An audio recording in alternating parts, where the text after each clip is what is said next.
It's Nathan Adams and Jim Hughes here at CW Post Field, week number 4 of our high school football game of the night. And it was the oldest rivalry in Michigan. What a fantastic matchup between Battle Creek Central and Kalamazoo Central. And the Maroon Giants came to the Cereal City, picking up the victory tonight, 35-20. Yeah, I tell you, great afternoon into the evening of football. You couldn't have asked for better weather here.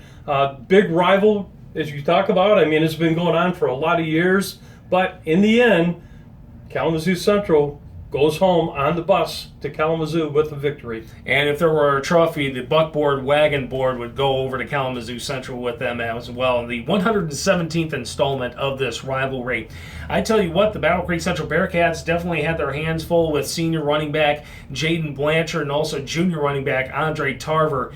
And they didn't pass too much. As a matter of fact, only 3 times.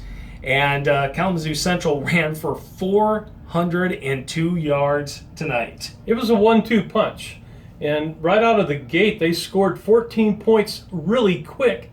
And I'm saying to myself also to Nate, this is going to be a quick game. We thought it might be over early, but that was not to be. Battle Creek Central, they caught fire. They got a turnover, 2 yards, went into the end zone, put a score up, and they made it close at halftime.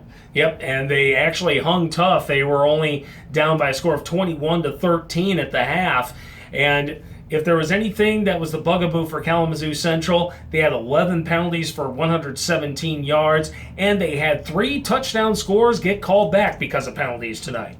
Yeah, that hurt. I mean, if you add that 35 and then you put 21 on that one, that's a runaway game. Yes. But they got called back. It doesn't matter at this point. And they actually outdid what they had been averaging. Kalamazoo Central only able to put 15 points on, but tonight they blew that out of the water with 35 points. Yep, and with that, Kalamazoo Central now 1-0 on the 1-2 on the season rather. Battle Creek Central falling to 1-3. So actually, both teams have matching 1-3 records. Don't mind my math.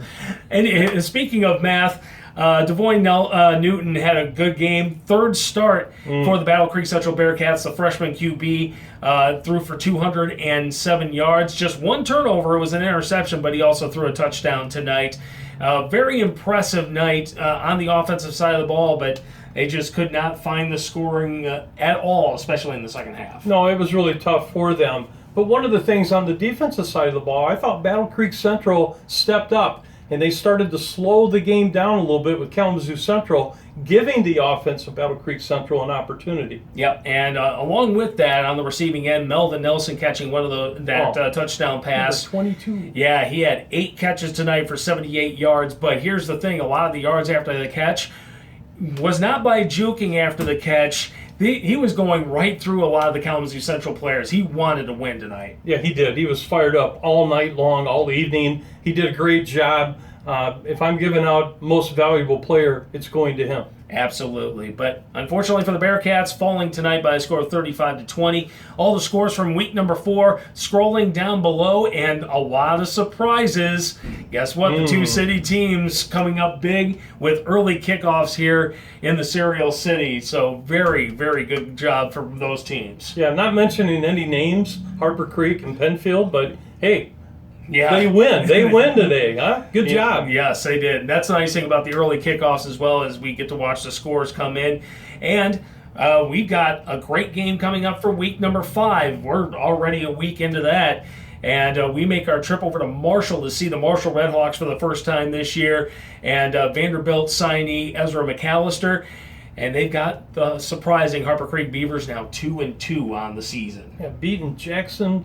I'm sorry, beating Coldwater tonight. Tonight. Yeah, Coldwater. I mean, Coldwater was 3-0, so anything can happen, everybody. It's a crazy, crazy year. And the Interstate 8 rivals continue. It's Harper Creek and Marshall coming up next week. Current game time is at 7 o'clock with a 6:35 pregame, but like everything here in Calhoun County, things could shift just a couple of hours, so we'll keep you posted here on 95.3 WBCK, online at 953wbck.com, and the WBCK app. Download it, because not only can you follow up on everything high school sports related, but you can also listen to the games through your smartphone or tablet. So we'll see you next week from the Fountain City. Have a good night.